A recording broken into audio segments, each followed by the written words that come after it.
Assalamualaikum warahmatullahi wabarakatuh. Pada video kali ini saya akan memperlihatkan cara registrasi mengisi data diri peserta ujian REOR atau ORU. Jadi langsung saja. Tadi saya sudah perlihatkan ada link yang dikirim di grup. Setelah kita klik, tampilannya seperti ini pada video. Terus kita close dulu tampilan yang ada pada layar. Setelah itu kita login. Kita login.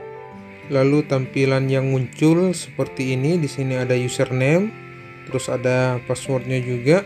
Ini untuk user dan passwordnya sudah dikirim ke email para peserta ORU. Dan nantinya di email yang dikirimkan ini kita akan lihat username-nya, kita akan copy atau kita ketik ulang. Begitu pula dengan passwordnya juga. Oke, kita copy atau kita ketik ulang pada kolom username-nya. Begitu pula dengan passwordnya, kita lihat pada email dan kita salin atau kita ketik ulang di kolom ini. Selanjutnya kita login. Kita save saja. Dan tampilannya seperti ini. Selanjutnya kita cek usernya apakah nama pesertanya sudah sama. Setelah itu kita klik bagian registrasi untuk melihat data diri peserta ORU.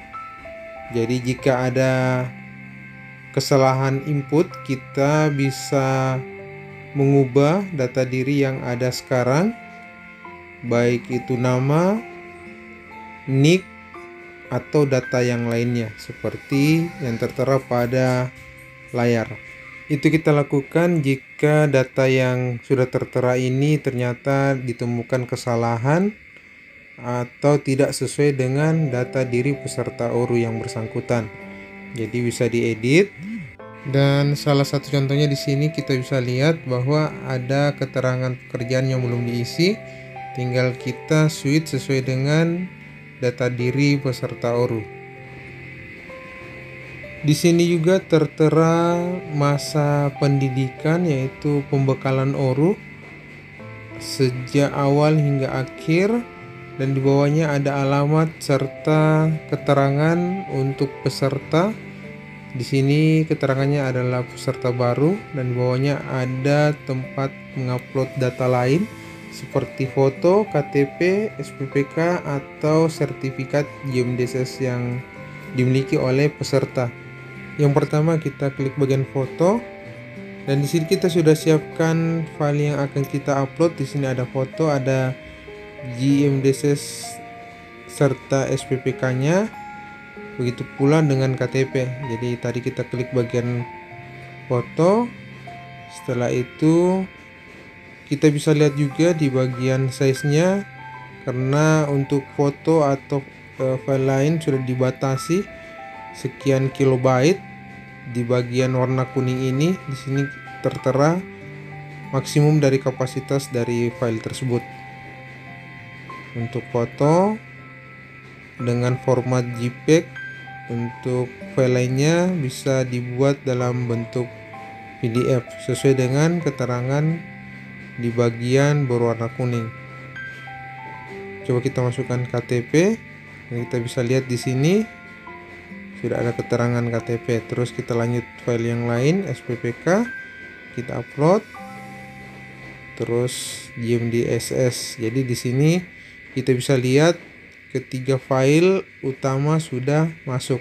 Untuk file NPWP di sini tidak wajib, jadi bisa kita kosongkan. Jadi untuk foto, KTP, SPPK JMDSS, dan sertifikat JMDSS-nya adalah yang paling penting dan wajib untuk kita masukkan. Setelah itu kita save dan kita konfirmasi.